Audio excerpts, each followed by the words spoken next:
Budget होता है ये हमारे देश की वित्त मंत्री पेश करती हैं और वही इस चीज़ के बारे में बताती हैं। और आपको ये भी चीज़ बता दूं कि इस बार का जो हमारा बजट रहा उसको पेश करने में हमारे देश की जो वित्त मंत्री उन्होंने सबसे कम समय लिया। जैसा कि आप देख सकते हैं यहाँ लिखा गया है, सीतारमण का ये 5वां और देश का 75वां बजट था।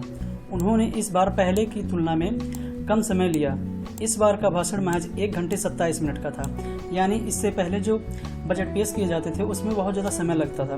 बट इस बार जो हमारे देश की वित्त मंत्री हैं उन्होंने बहुत कम समय लिया इसको पेश करने में। थोड़ा सा इसके हम इम्पोर्टेंट पॉइंट को देख लेते हैं कि इस भाषण में उन्होंने सबसे ज़्यादा किस बारे में बताया है। तो आपको बता दें कि ये जो इस बार का हमारा बजट निकला है इसमें सबसे ज़्यादा स्कीम हमारे किसान भाइयों के लिए निकाले गए हैं, युवाओं के लिए निकाली गई हैं, महिलाओं के लिए निकाला गया है और भी बहुत चीज़ों के बारे में है। सो स्टेप बाय स्टेप हम सबको कवर करेंगे। सो यहाँ से हम देखते हैं कि वित्त मंत्री निर्मला सीतारमण के बजट में सबसे बड़ी बात इनकम टैक्स स्लैब में बदलाव की रही। उन्होंने 8 साल बाद स्लैब बदला और 7 लाख की आमदनी पर टैक्स छूट देने की घोषणा कर दी। ये इसका मतलब ये है कि पहले जो हमारा टैक्स लगता था, अगर आपके इनकम 5 लाख से ऊपर की है तो आपको टैक्स देना पड़ता था। बट इस बार इस चीज़ को बढ़ा करके 7 लाख कर दिया गया है, यानी जब अगर आपकी इनकम 7 लाख तक की है तो आपको कोई टैक्स नहीं देना पड़ेगा। जब आपकी इनकम 7 लाख से ज़्यादा होगी तो आपको टैक्स देना पड़ेगा। आगे देखें तो यहाँ लिखा गया है, इस साल 9 राज्यों में और अगले साल देश का चुनाव है। यानी आपको भी पता होगा कि आने वाले सालों में हमारे प्रधानमंत्री जी का चुनाव होने वाला है। बाकी इसका असर बजट भाषण में दिखा। सीतारमण ने कहा कि जब पूरी दुनिया कोरोना और युद्ध के चलते मंदी की राह पर है तब भारत की ग्रोथ बाकी देशों के मुकाबले मजबूत रही।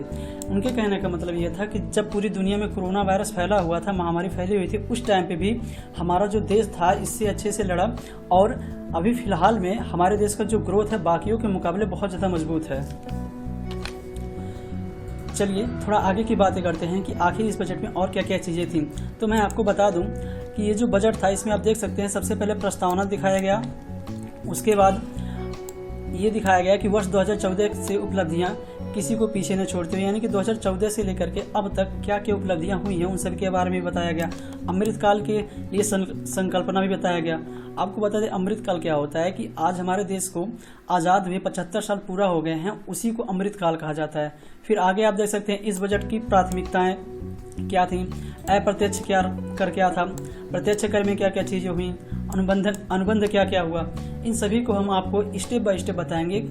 बस आप वीडियो के लास्ट तक बने रहें। सो आगे अगर आप देखेंगे बजट पेश करते हुए हमारे वित्त मंत्री ने कहा, मैं वर्ष 2023-24 का बजट प्रस्तुत करती हूँ। यह अमृतकाल में पहला बजट है जिसमें आप प्रस्तावना देख सकते हैं। उन्होंने कहा इस बजट में पिछली बजट में रखी गई नींव पर सतत निर्माण करते हुए भारत के लिए खींची गई रूपरेखा पर आगे बढ़ते रहने की उम्मीद की गई है। हम समृद्ध एवं समावेशी भारत की परिकल्पना करते हैं जिसमें विकास के सुफल सभी क्षेत्रों में नागरिकों, विशेषकर हमारे युवाओं, महिलाओं, किसानों, अन्य पिछड़े वर्गों, अनुसूचित जातियों और अनुसूचित जनजातियों तक पहुँचे। फिर उन्होंने कहा हमारी आज़ादी के 75वें साल में दुनिया ने भारतीय अर्थव्यवस्था को एक चमकता सितारा माना है। मतलब यह है कि अगर देखा जाए तो हम जो दुनिया है इस टाइम जो हमारे देश की अर्थव्यवस्था है उसको एक चमकता सितारा भी माना जा रहा है कि चालू वर्षों का हमारा आर्थिक विकास दर 7% पर होने का अनुमान लगाया गया है। यानी आने वाले समय में जो हमारी आर्थिक विकास की दर है वो बढ़ सकती है। फिर उन्होंने बताया उल्लेखनीय बात यह है कि सभी प्रमुख अर्थव्यवस्थाओं सबसे अधिक हैं। यह कोविड-19 और एक युद्ध के कारण विश्व स्तर पर अर्थव्यवस्था के बड़े पैमाने पर सुस्त पड़ने के बावजूद संभव हुआ है। इसलिए भारतीय अर्थव्यवस्था सही रास्ते पर है और चुनौतियों का समय होने के बावजूद उज्जवल भविष्य की दिशा में बढ़ रही है। यानी इतनी सारी परेशानियां झेलने के बाद भी आप देख सकते हैं कि जब कोरोना वायरस आया था 2020 में, उसके बाद लॉकडाउन पूरे देश में लग गया था और हमारा देश पूरा कई सालों तक बंद रहा, कुछ भी नहीं चल पाया। फिर भी जो हमारे देश की ग्रोथ थी जो बाकी देशों के मुकाबले अभी भी मजबूत है और आगे सब बढ़ते जा रहे हैं। इस तरीके से अगर बढ़ा जाए तो उन्होंने कहा अगर इस तरीके से हम बढ़ेंगे तो एक उज्जवल भविष्य की दिशा में बढ़ सकते हैं। फिर आगे अगर देखें तो उन्होंने फिर कहा आज जबकि भारत के लोग अपना मस्तक ऊंचा करके खड़े हैं और दुनिया भारत की उपलब्धियों और कामयाबियों की सराहना कर रही है, हमें पूरा विश्वास है कि हमारे जिन अग्रजों यानी जो हमारे देश के महापुरुष थे जिन्होंने हमें आज़ादी दिलाई वो भारत की आज़ादी के लिए लड़ाई लड़ी थी वे आगे बढ़ती हमारी कोशिशों को आनंदित होकर आशीर्वाद दे रहे होंगे। फिर उन्होंने कहा कि अनेक संकटों के बीच समुत्थानी, इसमें क्या चीज़ें उन्होंने कहा देखते हैं। वो उन्होंने बताया, हमने सबका प्रयास के माध्यम से व्यापक सुधारों और ठोस नीतियों पर ध्यान केंद्रित किया, जिसके परिणाम स्वरूप जन भागीदारी और जरूरतमंद लोगों को लक्षित समर्थन मिल रहा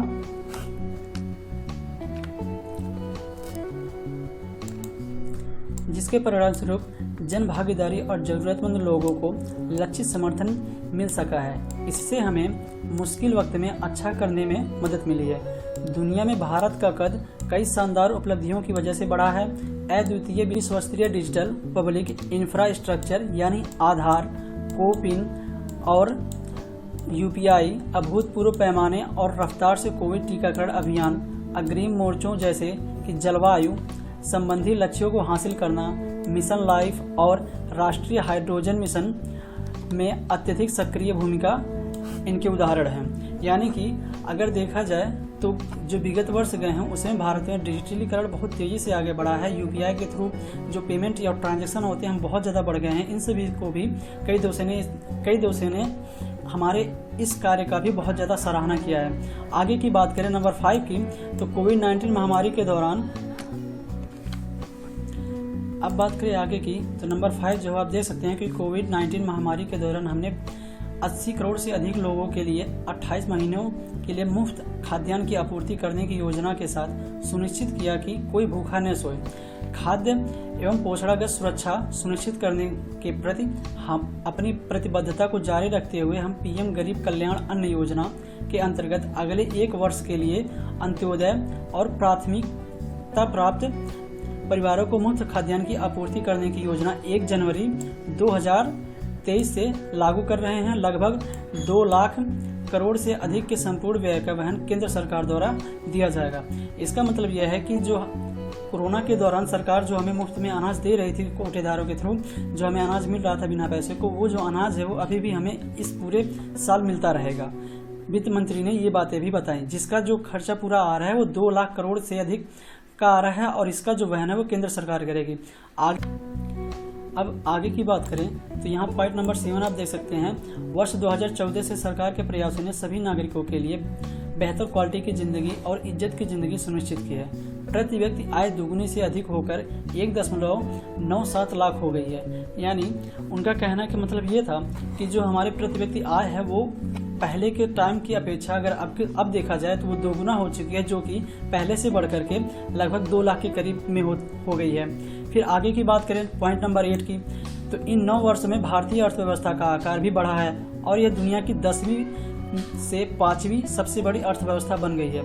यानी पहले जो हमारे देश की अर्थव्यवस्था थी वो दुनिया की टॉप जो अर्थव्यवस्था वाले देश थे उसमें 10वें नंबर पे आता था, बट अगर फिलहाल की बात करें तो हमारा जो देश है सबको पीछे छोड़ते हुए 5वें नंबर पर आ गया है। यानी दुनिया की जो इनकम यानी कि दुनिया की सबसे बड़ी अर्थव्यवस्था वाले जो देश हैं उनमें हमारा जो देश है वो 5वें नंबर पर आ चुका है। फिर आगे के थोड़ा देखें तो यहाँ देखिए 10वां नंबर, देखिए मैं आपको वही पॉइंट बता रहा हूँ जो आपके लिए इंपॉर्टेंट है, बाकी की जो चीज़ें हैं वो आपके लिए बहुत ज़्यादा मायने नहीं रखती है, इसलिए मैं बस स्किप करके भी बताता जा रहा हूँ। तो यहाँ से अगर हम 10वें पॉइंट की बात करें तो यहाँ से आप देख सकते हैं कि लक्षित लाभों को सबके लिए सुलभ करने के साथ अनेक योजनाओं के कुशल परिणाम समावेश विकास संभव हुआ। कुछ योजनाएं इस प्रकार हैं, यानी कि अभी भी कुछ योजनाएं ऐसी थी जिन्हें वो आगे चलाते रहेंगे। जैसे कि आप देख सकते हैं जो नंबर 1 वाला पॉइंट है, इसमें उन्होंने बताया कि स्वच्छ भारत मिशन के अंतर्गत 11.7 करोड़ परिवारों में शौचालय, यानी अभी भी हमारे देश में कई जगहों पे शौचालय की व्यवस्था नहीं है, तो सरकार उसके लिए भी शौचालय की व्यवस्था करेगी, जिसमें लगभग 11.7 करोड़ परिवार को शामिल किया जाएगा। फिर आगे दूसरे पॉइंट की बात करें तो यहाँ पे आप देख सकते हैं कि उज्ज्वला के अंतर्गत 9.6 करोड़ एलपीजी कनेक्शन। उज्ज्वला यानी कि जो देश फ्री में सबको गैस सिलेंडर हमारे यहाँ प्रोवाइड करती थी, उसी की बात यहाँ पे की गई है कि अभी भी वो योजना चलाई जाएगी और लगभग 9.6 करोड़ एलपीजी कनेक्शन दिया जाएगा। फिर आगे की बात करें तो अगर हम यहाँ पॉइंट नंबर 3 की बात करें तो इसमें बताया गया कि 102 करोड़ लोगों को 220 करोड़ कोविड टीकाकरण, यानी पहले के टाइम पे भी कोविड टीकाकरण बहुत ज़्यादा हुई, लेकिन अभी भी लगभग 220 करोड़ कोविड टीकाकरण किए जाएंगे। फिर आगे उन्होंने बताया 47.8 करोड़ पीएम जनधन बैंक खाते। फिर और आगे फिर उन्होंने बताया पीएम सुरक्षा बीमा और पीएम जीवन ज्योति योजना के तहत इतने करोड़ व्यक्तियों के लिए बीमा कवर, और पीएम किसान सम्मान निधि के अंतर्गत 11.4 करोड़ से अधिक किसानों को 2.2 लाख करोड़ का नगद अंतरण। ये सब चीज़ें जो स्कीम चलाई गई थी उन सभी के बारे में भी हमारे वित्त मंत्री ने बताया। अगर आगे बात करें तो आगे आप यहाँ देख सकते हैं अमृतकाल के लिए संकल्पना सशक्त और समावेशी अर्थव्यवस्था।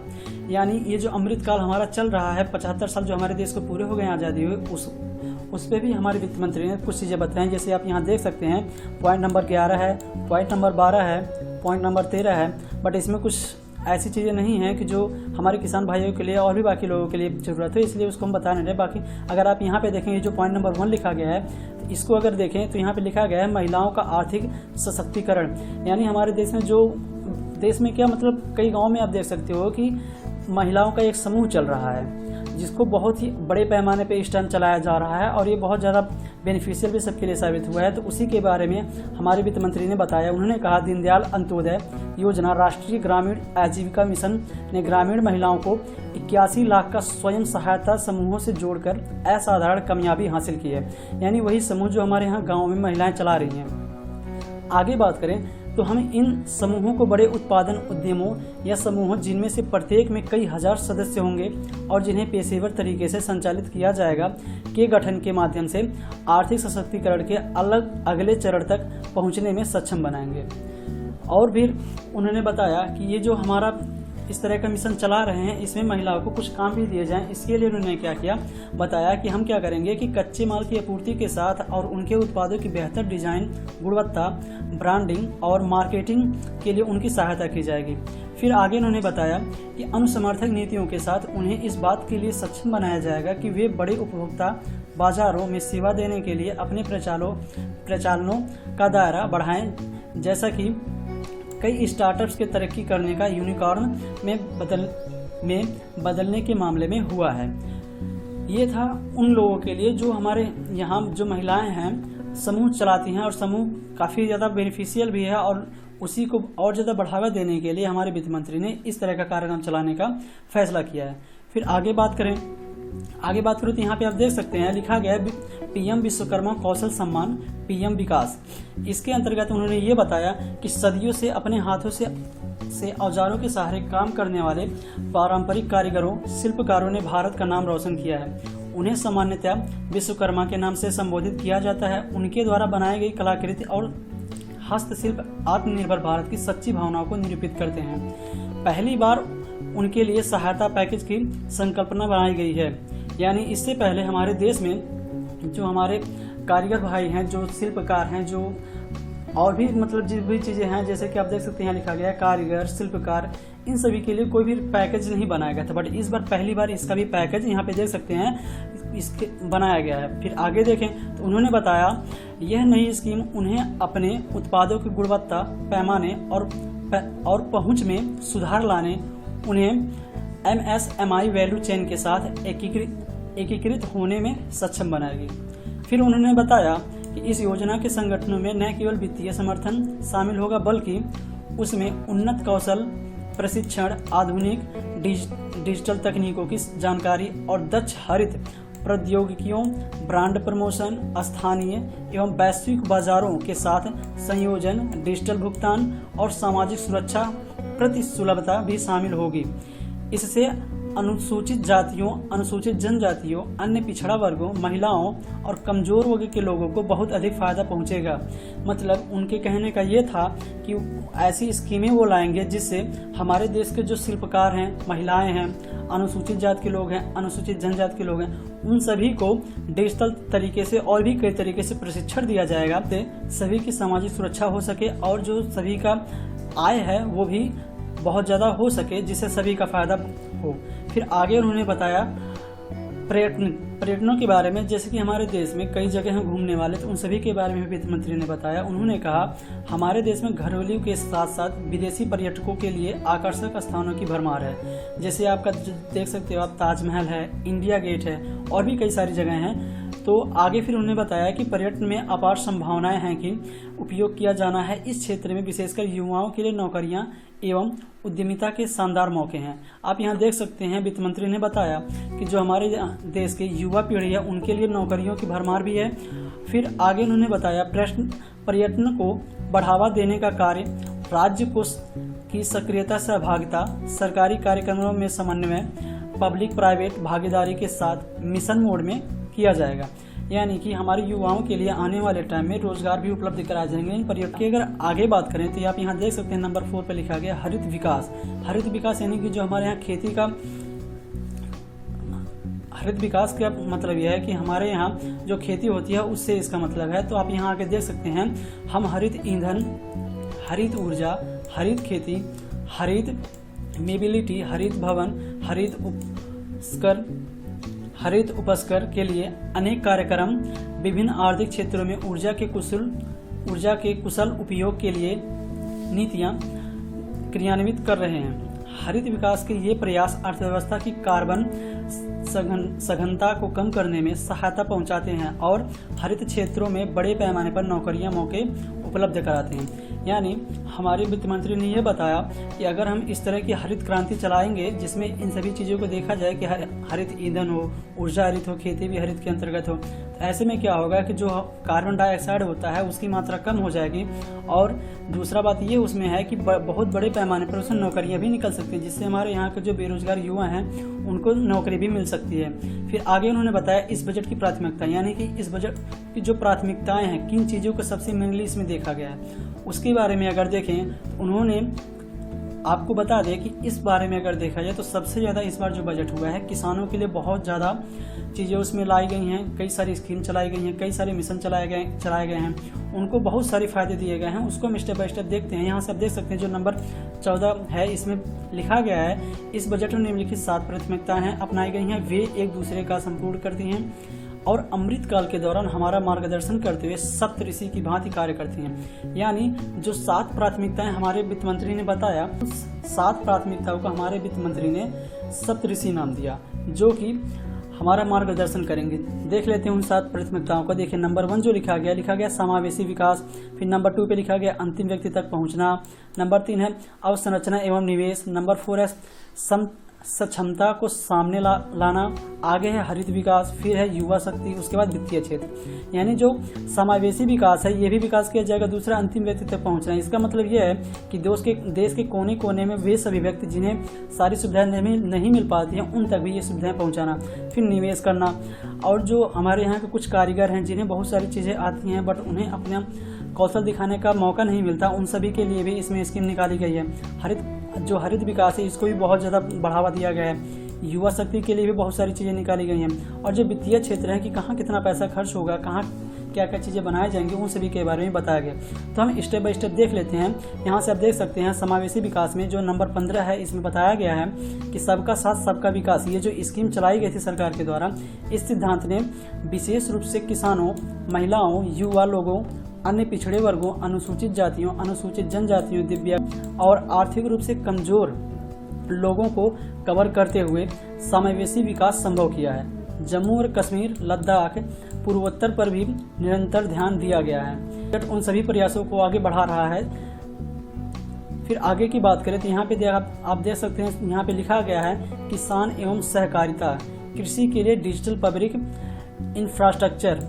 यहाँ पे अगर देखें तो नंबर पॉइंट जो 16 है इसमें उन्होंने कहा कि एक खुले स्रोत, खुले मानक और अंतर प्रचलन योग्य लोकहित रूप से कृषि के लिए डिजिटल पब्लिक इंफ्रास्ट्रक्चर का निर्माण किया जाएगा। इससे फसल नियोजन एवं स्वास्थ्य के लिए संगत सूचना सेवाओं, फार्म इनपुट के प्रति बेहतर सुलभता, ऋण एवं बीमा, फसल आकलन के लिए सहायता, मार्केट इंटेलिजेंसी और एग्रीटेक इंडस्ट्री एवं स्टार्टअप के विकास के लिए समर्थन के माध्यम से समावेशी किसान केंद्रित समाधान संभव हो पाएंगे। ये सारी स्कीम भी इस बार चलाई जाएंगी। फिर आगे इन्होंने बताया कृषि वर्धक निधि यानी एग्रीकल्चर एक्सीलरेटर फंड। यहाँ अगर नंबर 17 को देखा जाए तो इसमें उन्होंने बताया युवा उद्यमी ग्रामीण क्षेत्रों में एग्री स्टार्टअप अप्स खोल सकें, इसके लिए उन्हें प्रोत्साहित करने के लिए कृषि वर्धक निधि स्थापित की जाएगी। इस निधि का उद्देश्य किसानों के सामने पेश आ रही चुनौतियों, नवोन्मेषी एवं किफायती समाधान उपलब्ध कराना है। यह कृषि पद्धतियों को बदलने, उत्पादकता एवं लाभप्रद को बढ़ाने के लिए आधुनिक प्रौद्योगिकियां भी लेकर आएगी। यानी हमारे यहाँ जो कृषि होती है उसमें भी स्टार्टअप करने के लिए इस बार युवाओं को प्रेरित किया जाएगा और जो हमारे यहाँ खेती करने के तरीके हैं उन सभी में भी बदलाव किए जाएंगे, नए तरीके बताए जाएंगे, अच्छे तरीके बताए जाएंगे। फिर आगे जो है कपास फसल की उत्पादक क्षमता भी बढ़ाने का उन्होंने फैसला लिया है। इसमें अगर देखें तो इसमें उन्होंने बताया कि अतिरिक्त लंबे रेशेदार कपास की उत्पादकता बढ़ाने के लिए हम पब्लिक प्राइवेट भागीदार के माध्यम से क्लस्टर आधारित और वैल्यू चेन दृष्टिकोण अपनाएंगे। किसानों, राज्य, इंडस्ट्री के परस्पर सहयोग से इनपुट आपूर्ति, एक्सटेंशन सेवाएं और मार्केट लीकेजों की व्यवस्था की जाएगी।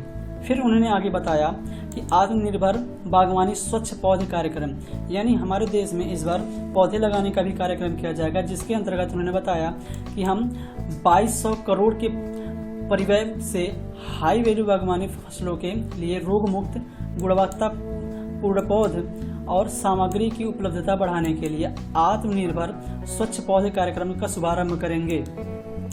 फिर आगे अगर देखें तो उन्होंने बताया मिलेट के लिए वैश्विक केंद्र की श्री अन्न। अगर हम इसमें इम्पोर्टेंट पॉइंट की बात करें तो आप यहाँ देख सकते हैं लिखा गया है कि हम दुनिया में श्री अन्न के सबसे बड़े उत्पादक और दूसरे सबसे बड़े निर्यातक हैं। हम कई प्रकार के श्री अन्न उगाते हैं जैसे कि ज्वार, रागी, बाजरा, कटन, रामदाना, कंगनी, कुटकी, कोदा, चीनी, सामा, ये सभी चीज़ें हमारे यहाँ उगाई जाती हैं। फिर उन्होंने बताया कि इनके ढेरों स्वास्थ्य फायदे हैं और यह सदियों से हमारे भोजन का मुख्य अंग बने रहे हैं। मैं इन श्री अंग को उगाकर देशवासियों की सेहत में योगदान करने वाले छोटे किसानों द्वारा की गई उत्कृष्ट सेवा के लिए उनके प्रति आभार व्यक्त करती हूँ। जैसे कि आप देख सकते हैं कि यहाँ पे अभी तक जितनी स्कीम बताई गई है उनमें सबसे ज़्यादा जो स्कीम है हमारे किसान भाइयों के लिए चलाई गई हैं। अभी देखते हैं कि ये जो स्कीम निकाली गई है ये हमारे किसान भाइयों को इसको लाभ मिलता है या नहीं मिलता है, या फिर सिर्फ बजट में ही ये लिख करके रह जाएगा। बट देखते हैं क्या होता है कि हमारे किसान भाइयों को इसका लाभ मिलेगा या नहीं मिलेगा। फिर आगे अगर बात करें यहाँ नंबर 22 की, यहाँ पे लिखा गया है अब भारत को श्री अन्न के लिए वैश्विक केंद्र बनाने के लिए भारतीय बाजरा अनुसंधान संस्थान हैदराबाद को उत्कृष्टता केंद्र के रूप में बढ़ावा दिया जाएगा, जिससे कि यह संस्थान सर्वश्रेष्ठ पद्धतियों, अनुसंधान एवं प्रौद्योगिकी और अंतर्राष्ट्रीय स्तर पर साझा कर सके। यानी हमारे यहाँ जो भी अनाज उगाए जाएंगे उन सभी को विश्व स्तरीय लेवल पर भी एक्सपोर्ट किया जा सके। फिर आगे देखें कृषि ऋण, यहाँ पे किसानों के लिए ऋण की व्यवस्था भी की गई है जो पहले बहुत कम थी बट अब बहुत ज़्यादा बढ़ाकर कर दी गई है। आप देख सकते हैं यहाँ लिखा गया है कि कृषि ऋण के लक्ष्य को पशुपालन, डेयरी, मत्स्य पालन पर ध्यान केंद्रित करते हुए 20 लाख करोड़ तक बढ़ाया जाएगा। यानी ये रकम पहले बहुत कम आता था बट इस बार हमारी सरकार ने फैसला लिया है कि किसानों को लोन देने के लिए जो पैसा होता था उसको भी इस बार बढ़ा दिया जाए। तो उन्होंने क्या किया, इस बार 20 लाख करोड़ तक उसको बढ़ा दिया है। फिर जिसमें आप क्या क्या काम कर सकते हो, किसके लिए आपको मिलेंगे, आप देख सकते हो कि इसमें आप पशुपालन, डेयरी, मत्स्य पालन सब कुछ कर सकते हो। फिर आगे अगर बात करें मत्स्य पालन क्षेत्र का, तो इसमें उन्होंने बताया कि हम 6000 करोड़ के लक्षित निवेश के साथ पीएम मत्स्य संपदा योजना की एक नई उप योजना शुरू करेंगे। यानी कि वो फिर एक और नई योजना शुरू करेंगे मत्स्य पालन क्षेत्र में, जो क्या करेगा कि उससे ये होगा कि मछुआरे, मछली विक्रेता, सूक्ष्म तथा लघु उद्यम अपने कार्य में और अधिक सूक्ष्म बन सकें और मूल्य श्रृंखला दक्षता में सुधार लाया जा सके और बाजार का विस्तार किया जा सके। यानी जो हमारे यहाँ के मत्स्य पालन है, मछली पकड़ते हैं, बेचते हैं, छोटे हो चाहे बड़े हो, उन सभी के लिए भी स्कीम निकाली जाएगी। फिर आगे है सहकारिता। फिर यहाँ आप देख सकते हैं आगे सहकारिता, इसमें जो नंबर 25 का ये पॉइंट है, इसमें उन्होंने बताया कि किसानों, विशेष रूप से छोटे एवं सीमांत किसान, यानी कि जो हमारे यहाँ के बहुत बड़े नहीं, छोटे छोटे किसान हैं, उनके लिए अन्य वंचित क्षेत्रों के लिए सरकार सहकारिता आधारित आर्थिक विकास मॉडल को बढ़ावा दे रही है। सहकार से समृद्धि के विजन को हासिल करने के अधिदेश के साथ एक नई सहकारिता मंत्रालय का गठन किया जाएगा, यानी कि जो छोटे किसान हैं उनके लिए भी स्कीम निकाली जाएगी। फिर आगे क्या उन्होंने बताया कि इस विजन को साकार करने के लिए सरकार ने पहले ही 2516 करोड़ के निवेश के साथ 63,000 प्राथमिक कृषि ऋण सोसाइटी के कंप्यूटरीकरण का कार्य शुरू किया है। यानी ये जो हमारा विजन मतलब ये कह सकते हो आप कि जो लक्ष्य है, यानी कि हमें इस साल जो हमारा बजट बना है, इस साल यानी कि 2023 खत्म होते होते जब इसका वित्तीय समय खत्म हो, तो जो हमारा ये विजन है, हमारी ये कल्पनाएं हैं, जो हम चाहते हैं कि किसान भाई जो हमारे हैं यहाँ से यहाँ तक पहुँच सके, यही होता है विजन। फिर आगे आप देख सकते हो, यहाँ उन्होंने फिर बताया नंबर ये 26 वाले पॉइंट में कि इस पृष्ठभूमि के साथ हम व्यापक विकेंद्रित भंडारण क्षमता बनाने के लिए योजना कार्यान्वित करेंगे।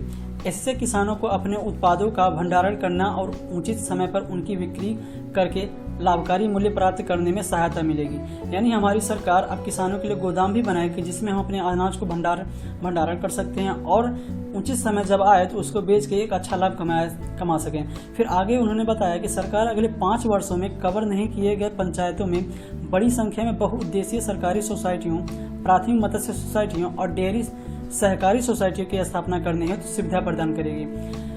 यानी अगर आपको डेयरी का कार्यक्रम करना है, यानी डेयरी जो आपके दूध वाले बिजनेस होते हैं इसकी बात करें, बहुउद्देशीय सहकारी सोसाइटियाँ, इन सभी के लिए भी स्कीम निकाली जाएगी। फिर आगे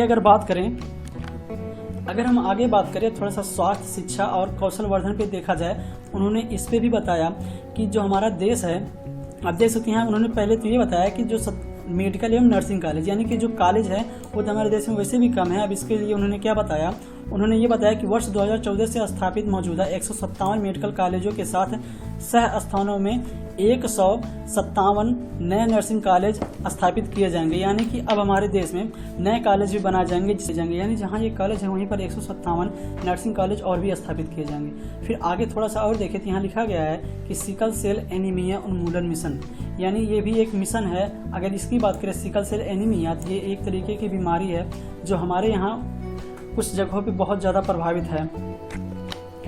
आपको बता दें कि ये जो बीमारी है ये कई जनजातियों में बहुत तेज़ी से फैलती है। इस बीमारी में होता क्या है कि जो हमारा डीएनए होता है वो थोड़ा सा चेंज हो जाता है। चेंज होकर के जो हमारी आरबीसी कणिकाएँ हैं वो जो है थोड़ा सा गोल से न हो करके जो हमारे यहाँ हंसी होती हैं सीधे इस तरह के ऐसे हो जाती हैं, कुछ इस तरीके से।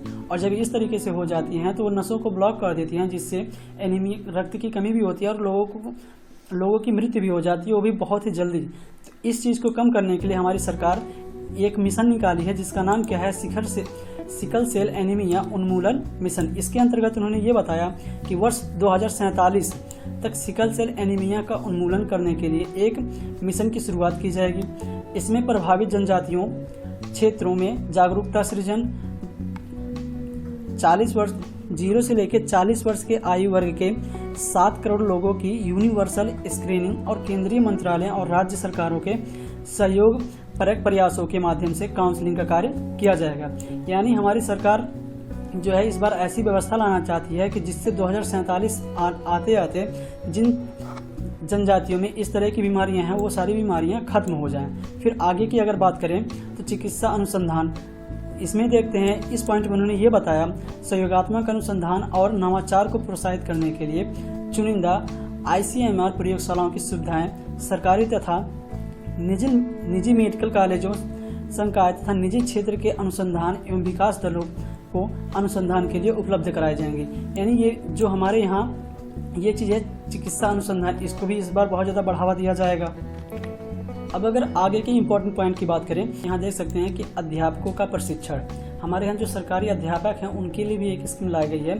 उसके अंतर्गत इन्होंने बताया कि शिक्षा विज्ञान पाठ्यक्रम, समयहार, सतत पेशेवर विकास, डिस्ट्रिक्ट सर्वेक्षण और ICT कार्यान्वयन के माध्यम के अध्यापकों का प्रशिक्षण पुनः परिकल्पित किया जाएगा।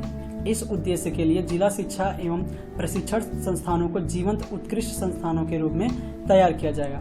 यानी जो हमारे यहाँ के सरकारी टीचर हैं अब उनकी भी थोड़ी नई तरीके से ट्रेनिंग दी जाएगी और इन सभी चीज़ों के करने के लिए हमारे जिला लेवल पर कुछ संस्थाएं बनाई जाएंगी, जिसके अंतर्गत उन्हें नई तरीके से शिक्षा पॉलिसी के बारे में बताया जाएगा और नई चीज़ों के बारे में सिखाया जाएगा। अब अगर आगे की बात करें तो आप यहाँ देख सकते हैं बच्चों और किशोरों के लिए राष्ट्रीय डिजिटल पुस्तकालय, यानी हमारी सरकार इस बार बच्चों के लिए एक पुस्तकालय का भी निर्माण करेगी जिसमें कुछ डिजिटल तरीके से पढ़ाई होगी। आप देख सकते हो यहाँ लिखा गया है कि बच्चों और किशोरों के लिए अलग अलग इलाकों, भाषाओं, विषयों और स्तरों में गुणवत्तापूर्ण पुस्तकें विभिन्न उपकरणों के माध्यम से उपलब्ध कराने के लिए एक राष्ट्रीय डिजिटल पुस्तकालय की स्थापना की जाएगी। राज्यों के उनके लिए पंचायत तथा वार्ड स्तरों पर प्रत्यक्ष पुस्तकालय स्थापित करने और राष्ट्रीय डिजिटल पुस्तकालय संसाधनों तक पहुंच बनाने के लिए इंफ्रास्ट्रक्चर उपलब्ध कराने के लिए प्रोत्साहित किया जाएगा। यानी इस बार हमारे यहाँ के बच्चों और किशोरों के लिए भी पढ़ाई की थोड़ी अच्छी व्यवस्था करने का उनका प्रयास है। फिर आगे के पॉइंट की बात करें तो आप यहाँ देख सकते हो इस पॉइंट में ये बताया गया है कि इसके अतिरिक्त पढ़ने की संस्कृति को बढ़ावा देने के लिए और महामारी के समय की अधिगम क्षति को पूरा करने के लिए राष्ट्रीय पुस्तक न्यास, बाल पुस्तक न्यास तथा अन्य स्रोतों को इन प्रत्यक्ष पुस्तकालयों में क्षेत्रीय भाषा तथा अंग्रेजी में पाठ्येतर विषयों की पुस्तकें उपलब्ध कराने और उनके पुनः पूर्ति करने के लिए प्रोत्साहित किया जाएगा। साक्षरता के क्षेत्र में कार्य करने वाले एनजीओ के साथ सहयोग भी इस पहल का हिस्सा होगा। वित्तीय समझ लाने के लिए वित्तीय क्षेत्र विनियामकों और संगठनों को इन पुस्तकालयों में उम्र के हिसाब से उपयुक्त पठन सामग्री देने के लिए प्रोत्साहित किया जाएगा।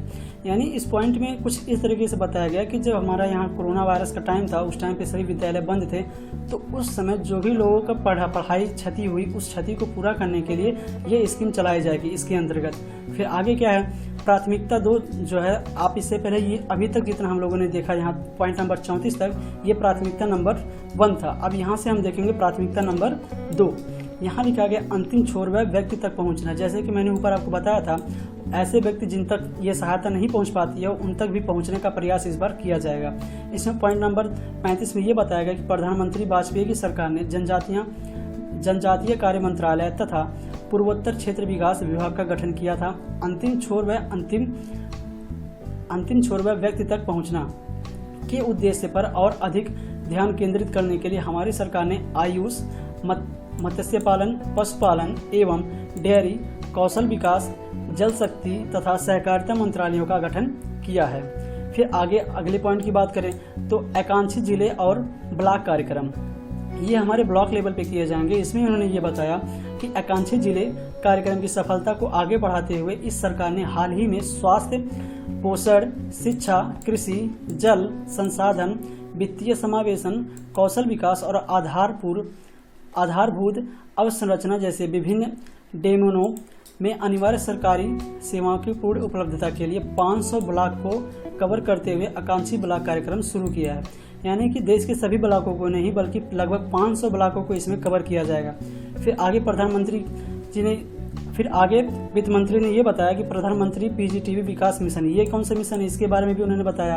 आप देख सकते हो यहाँ पे ये बताया गया कि विशेष रूप से संवेदनशील जनजातियों समूहों की सामाजिक आर्थिक स्थितियों में सुधार लाने के लिए प्रधानमंत्री पीजीटीजी विकास मिशन शुरू किया जाएगा। इसमें पीजीटीजी परिवारों और पर्यावासों को सुरक्षित आवास, स्वच्छ जल, स्वच्छता, शिक्षा, स्वास्थ्य एवं पोषण, सड़क तथा दूरसंचार संपर्कता और साधारणीय आजीविका के अवसरों जैसे बुनियादी सुविधाएं पूरी तरह से उपलब्ध कराई जाएंगी।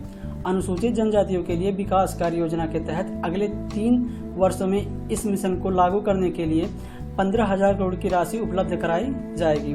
फिर आगे उन्होंने अगला पॉइंट ये बताया, एकलव्य मॉडल आवासीय विद्यालय, यानी थोड़ा विद्यालयों के बारे में भी उन्होंने बताया कि उनका क्या हाल होगा। देख सकते हो आप पॉइंट नंबर 38 में उन्होंने बताया कि अगले 3 वर्षों में केंद्र 3.5 लाख जनजातीय छात्रों के लिए चलाए जा रहे 740 एकलव्य मॉडल आवासीय स्कूलों के लिए 38,800 अध्यापक और सहायक कार्मिक नियुक्त करेगा। यानी आप देख सकते हो कि आने वाले टाइम में आपको नए अध्यापकों की भर्ती भी देखने को मिल जाएगी, जिसमें लगभग 38,800 अध्यापकों की भर्ती होगी। फिर आगे आप देख सकते हो कि सूखा प्रवण क्षेत्रों के लिए जल, यानी वो क्षेत्र जहाँ पे बहुत ज़्यादा सूखा पड़ता है उनके लिए जल की भी अच्छी व्यवस्था करने का भी परियोजना बनाई गई है। फिर आगे आप देख सकते हो इस परियोजना में क्या बताया गया कि कर्नाटक के सूखा प्रवण मध्य क्षेत्र संधारणीय सूक्ष्म सिंचाई सुविधा मुहैया करने का तथा पेयजल के लिए बहिस्तल टैंकों को भरने के लिए ऊपरी भद्रा परियोजना को 5,300 करोड़ की केंद्रीय सहायता दी जाएगी। इसके बाद वित्त मंत्री ने थोड़ा और भी आगे बताते हुए ये बताया पीएम आवास योजना। इसके बारे में आप लोगों को पता होगा, ये हमारे यहाँ गाँवों में जो आवास दिया जाता है लोग घर बनवाने के लिए, वही ये स्कीम है। इसके बारे में भी उन्होंने ये बताया कि पीएम आवास योजना के लिए परिव्यय 66% बढ़ाकर 79,000 करोड़ से अधिक कर दिया गया है। यानी पहले ये जो पीएम आवास योजना था ये कम था, बट अब उसको बढ़ा करके 79,000 करोड़ कर दिया गया है। फिर आगे उन्होंने ये बताया कि भारत साझा पुरालेख निधान यानी भारत श्री, इसके बारे में उन्होंने क्या बताया कि भारत साझा पुरालेख निधान ये भी एक मिशन या फिर इस तरह से कह सकते हैं कि ये भी एक योजना है थी। इसके अंतर्गत उन्होंने ये बताया कि एक डिजिटल पुरालेख संग्रहालय में प्रथम चरण में 1 लाख प्राचीन पुरालेखों के डिजिटलीकरण के साथ स्थापित किया जाएगा। यानी जो हमारे पुराने पुराण हैं और भी जो पुरानी जानकारी हैं उन सभी को अब एक डिजिटलीकरण किया जाएगा। यानी उन सभी का, जैसे हमारे पहले के टाइम पे पुस्तकें हुआ करती थी, बट अब पुस्तकालय में उनका डिजिटल तरीके से संग्रह किया जाएगा। फिर आगे है निर्धन कैदियों को सहायता। यहाँ आप देख सकते हो कि जो हमारे यहाँ लोग जेल में हैं उनके लिए भी कुछ योजनाएं लागू की जाएंगे, जिसमें आप देख सकते हो उन्होंने बताया कि जेल में बंद ऐसे निर्धन व्यक्तियों जो जुर्माना या जमानत राशि की व्यवस्था करने में असमर्थ हैं को अनावश्यक वित्तीय सहायता प्रदान की जाएगी। यानी ऐसे लोग जो अपराध तो कर देते हैं बट उसका जुर्माना भरने के लिए उनके पास पैसे नहीं होते हैं, सरकार उनकी भी मदद करेगी कि उन्हें वित्तीय सहायता प्रदान करेगी। अब सरकार के इस स्कीम से अपराध और भी ज़्यादा बढ़ेंगे कि क्या होंगे पता नहीं, बट इस तरह की जो योजना है ये हमारे यहाँ जो जेल में बंद कैदी हैं उनके लिए किया जाएगा।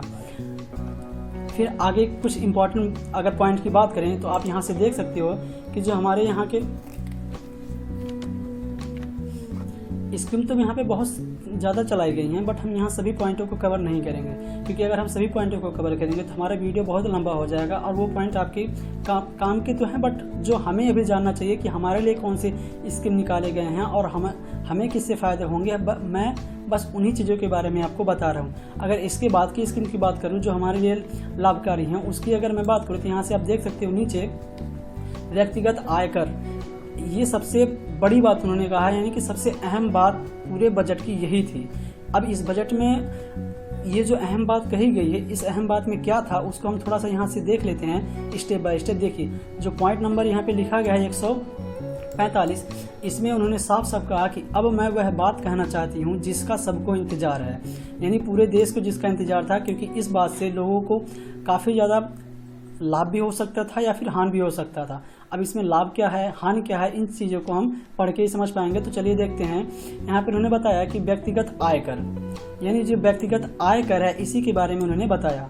उन्होंने कहा कि इस संबंध में मुझे 5 प्रमुख घोषणाएं करनी है, यानी कि उन्हें 5 प्रमुख घोषणाएं इस संबंध में करनी थी, और यह मुख्यतः हमारे परिश्रमी मध्यम आय वर्ग के लाभ के लिए है। फिर उन्होंने पहली घोषणा करते हुए ये कहा, मेरी पहली घोषणा रिबेट संबंधित है। वर्तमान में पुरानी और नई कर व्यवस्थाओं में 5 लाख रुपए तक की आय वाले व्यक्ति किसी प्रकार के आय का भुगतान नहीं करते हैं। मैं रिबेट की सीमा को नई कर व्यवस्था में 7 लाख रुपए तक बढ़ाने का प्रस्ताव करती हूँ। इस प्रकार नई कर व्यवस्था में 7 लाख रुपए तक आय वाले व्यक्तियों को कोई कर का भुगतान नहीं करना होगा। यानी पहले के टाइम पे जो हमारा कर लगता था, अगर किसी व्यक्ति की आय 5 लाख से ऊपर की थी तो उसे कर भरना पड़ता था, बट अब उसको बढ़ा करके कुछ अधिक कर दिया गया है। उन्होंने 5 लाख के बजाय उसको बढ़ा के 7 लाख कर दिया है। तो अब क्या होगा कि अगर कोई व्यक्ति 7 लाख तक का ही सिर्फ कमाता है तो उसको कोई टैक्स नहीं देना पड़ेगा, बट अगर उसकी जो आय है वो 7 लाख से ज़्यादा है तो उसको टैक्स देना पड़ेगा। फिर उन्होंने दूसरा अपना प्रस्ताव ये रखा कि दूसरा प्रस्ताव मध्यम आय वर्ग से संबंधित है, यानी कि जो हमारे यहाँ के मिडिल क्लास के लोग हैं उनसे रिलेटेड है। इसमें उन्होंने क्या बताया कि मैंने वर्ष 2020 में 2.5 लाख रुपए से शुरू करते हुए 6 आयकर स्लैब वाली नई व्यक्तिगत आयकर व्यवस्था शुरू की थी। उन्होंने बताया कि मैं स्लैबों की संख्या घटाकर 5 करते हुए और कर छूट की बीमा को बढ़ाकर 3 लाख करते हुए इस व्यवस्था में कर संरचना को बदलने का प्रस्ताव करती हूँ। कर की नई दरें नियमानुसार हैं। आप यहाँ पे उसका पूरा टेबल देख सकते हैं। यहाँ पे ये जो देख सकते हो यहाँ पे आप उसका पूरा टेबल देख सकते हो, यहाँ ये जो बना गया है देख लीजिए आप। लेकिन अगर थोड़ा सा इसके बारे में मैं आपको बता दूं, पहले क्या था कि अगर जो मध्यम वर्ग के लोग हैं 2.5 लाख रुपए अगर उनकी इनकम रहती थी, उसमें से क्या होता था 2020 तक उनको थोड़ा % का टैक्स भरना पड़ता था। बट इस बार उसको भी बढ़ा दिया गया है। इस बार उसको बढ़ा के कितना कर दिया गया है कि अगर किसी व्यक्ति की आय 0 से 3 लाख रुपए तक की है तो उसको कोई टैक्स नहीं देना है। बट अगर उसी की वो इनकम 3 से 6 लाख रुपए तक है तो उसको 5% टैक्स देना पड़ेगा। अगर 6 से 9 लाख रुपए है तो 10% टैक्स देना पड़ेगा। अगर 9 से 12 लाख रुपए है तो 15% टैक्स देना पड़ेगा। फिर 12 से 15 लाख रुपए है तो 20% देना पड़ेगा। और अगर 15 लाख से ऊपर है तो उसको 30% टैक्स देना पड़ेगा। फिर आगे उन्होंने क्या कहा, इस टैक्स को बताते हुए उन्होंने बताया कि इससे नई कर व्यवस्था में नई कर व्यवस्था में सभी कर प्रदाताओं को बहुत बड़ी राहत मिलेगी। जैसे उन्होंने एग्जाम्पल देते हुए भी ये बताया कि अगर 9 लाख रुपए की वार्षिक आय वाले किसी व्यक्ति को केवल 45,000 रुपये का भुगतान करना होगा तो यह उसकी आय का केवल 5% है। यानी वो जितना कमाता है 9 लाख का, उसका केवल 5% पैसा ही खर्च होगा। यानी वो जितना कमाता है उसका केवल 5% ही उसे कर देना है। यह फिर उन्हें बताया कि यह अब उसके द्वारा भुगतान किया जा रहे कर अर्थात 60,000 पर 25% की कटौती है। यानी पहले के टाइम पे क्या था, उसको बहुत ज़्यादा कर देना पड़ता था, बट अब ऐसा नहीं है। अब उसको बहुत ज़्यादा कम कर देना पड़ेगा, जिसमें उसे 25% तक की लाभ हो सकता है। आगे है इसी प्रकार अगर किसी व्यक्ति का कर इतना हो कि 15 लाख, इसी प्रकार अगर किसी व्यक्ति की आय 15 लाख रुपए हो तो ऐसे व्यक्ति को केवल 1.5 लाख रुपया या उसकी आय से 10% भुगतान करना होगा, जो कि उसकी मौजूदा देयता यानी कि जो अभी इस बजट के पहले वो जो कर देता था उसके मुकाबले 20% की कटौती होगी। पहले जो कर देता था वो टोटल 1,87,500 था, बट अब इस बजट के बाद से वो जो कर देगा उसमें केवल उसको 1.5 लाख ही कर देना पड़ेगा। फिर आगे जो उनका तीसरा पॉइंट था उसमें उन्होंने बताया कि यह वेतन भोगी वर्ग और परिवार पेंशन भोगी सहित पेंशन भोगी वर्ग के लिए है, जिनके लिए मैं मानक कटौती लाभ को नई कर व्यवस्था में भी विस्तारित करने का प्रस्ताव करती हूँ। प्रत्येक वेतन भोगी व्यक्ति जिसकी आय 15.5 लाख रुपया या इससे अधिक है उसको परिणाम स्वरूप 52,500 रुपये का लाभ मिलेगा। इसके बाद की इम्पोर्टेंट पॉइंट की अगर हम बात करें तो आप इसके आगे देख लीजिए। इसके बाद जो पॉइंट है, इसके बाद का जो पॉइंट है आप यहाँ पे देख सकते हैं। इसके बाद का इम्पोर्टेंट पॉइंट आप यहाँ पे देख लीजिए। यहाँ पे क्या लिखा गया है, बजट भाषण 2023-24 के भाग 2 का अनुबंधन प्रत्यक्ष करों से संबंध में संशोधन। प्रत्यक्ष कर, देखिए यहाँ पे 2 प्रकार के हम लोगों को कर देना पड़ता है, यहाँ पर प्रत्यक्ष और अप्रत्यक्ष कर। अब इन दोनों में डिफरेंस क्या होता है आपको बता दें। जो प्रत्यक्ष कर होता है ये किसी एक व्यक्ति विशेष पर लगाया जाता है। जैसे पीछे आप देख भी चुके हैं, वहाँ पे लिखा गया था कि अगर किसी व्यक्ति की आय 7 लाख से ऊपर होगी तो उसको टैक्स देना पड़ेगा।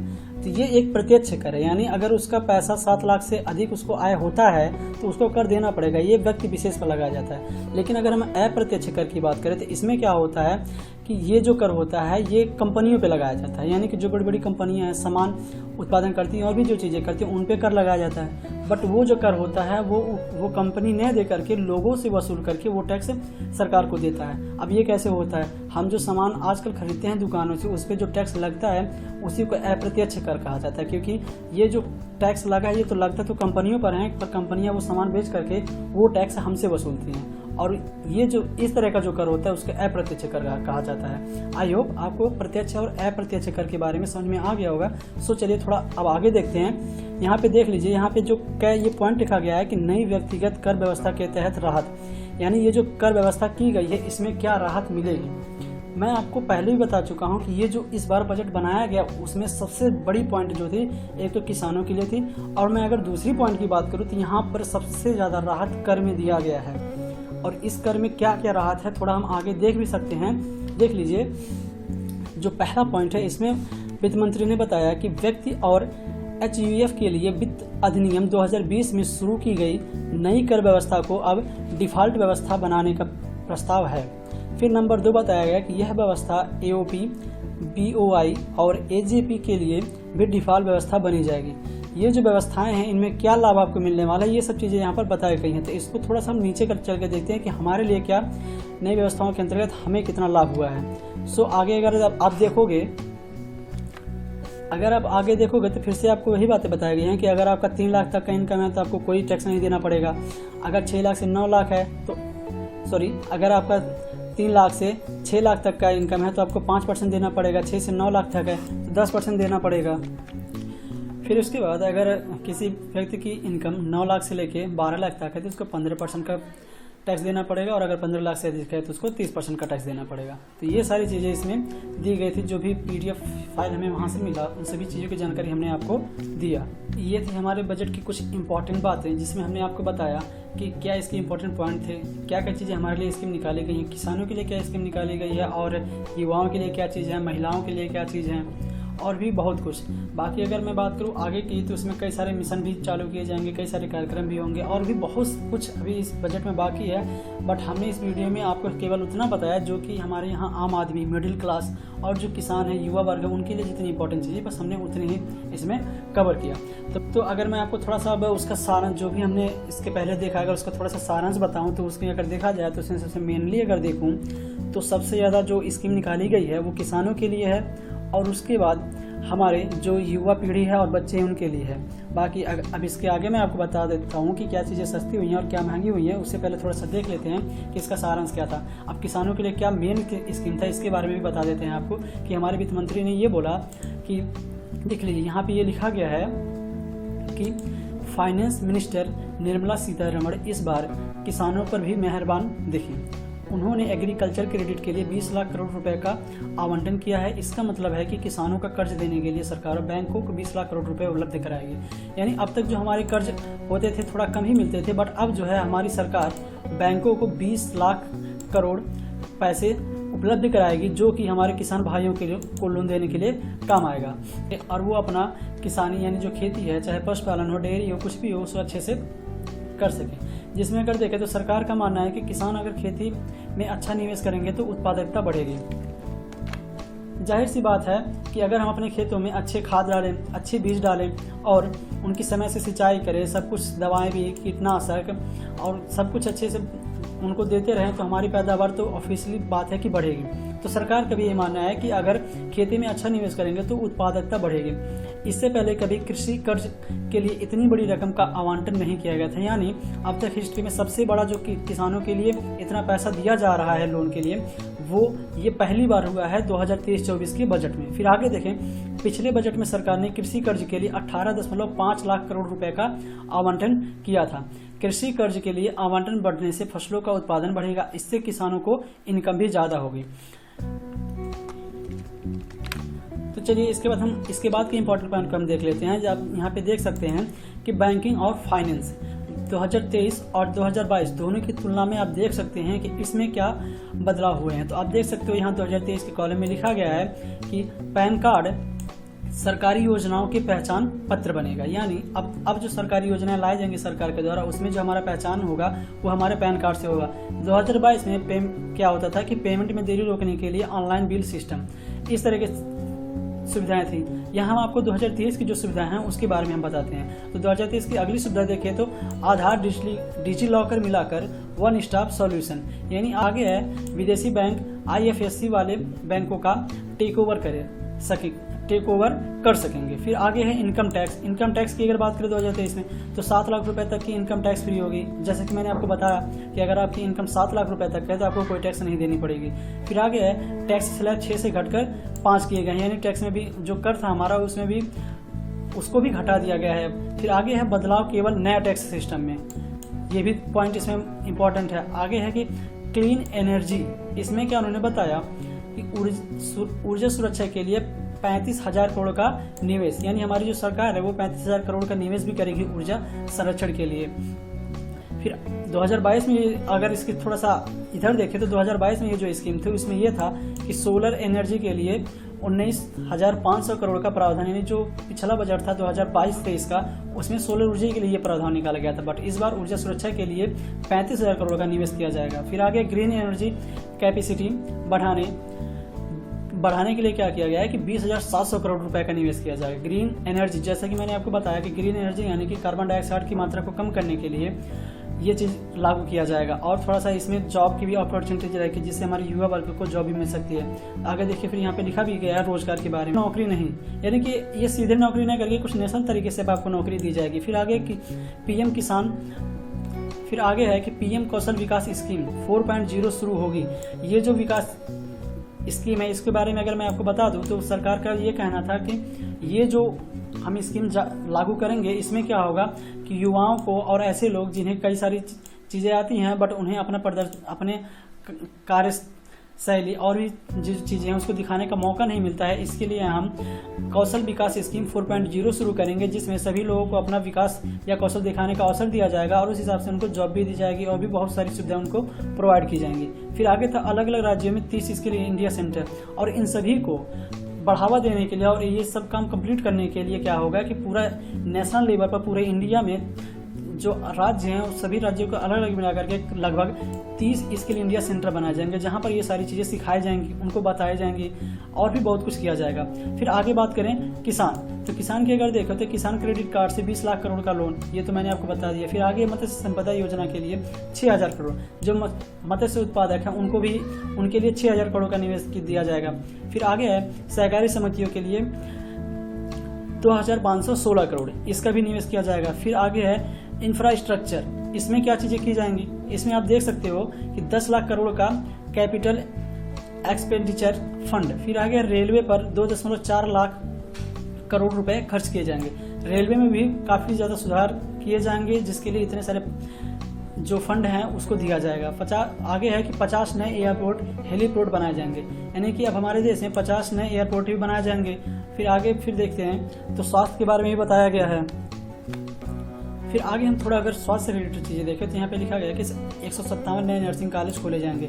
इसके बारे में भी हमने आपको बताया कि पहले हमारे यहाँ देश में 157 नए नर्सिंग कॉलेज थे, बट अब क्या किया जाएगा, नए नर्सिंग कॉलेज उतने ही फिर से खोले जाएंगे। फिर आगे है कि 2047 तक स्किल सेल एनीमिया का खात्मा, थोड़ा यहाँ पे गलत लिखा गया है। तो यहाँ पे देखिए स्किल एनीमिया क्या होता है, ये मैंने आपको बता दिया कि ये इस तरह की बीमारी होती है। क्या होता है, डीएनए चेंज होने पर हमारे रेड ब्लड में ऐसा हो जाता है कि हमारा जो ब्लड होता है वो हंसिए के टाइप का हो जाता है, कुछ ऐसे करके। तो उससे क्या होता है कि हमारा ब्लड जमने लगता है और लोगों की मृत्यु भी होने लगती है। तो इस चीज़ को सही करने के लिए सरकार ने ये योजना चला रखी है और उसका प्रयास ये है कि 2047 तक ये सारी इस तरह की जो बीमारी है पूरा का पूरा क्या हो जाए, खत्म हो जाए। आगे अगर बात करें तो मेडिकल फील्ड में निजी निवेश को बढ़ावा, यानी जो हमारे यहाँ का मेडिकल फील्ड है उसमें भी थोड़ा कुछ निवेश किया जाएगा, उसको बढ़ावा दिया जाएगा ताकि लोग उसमें भी आगे डेवलप कर सकें।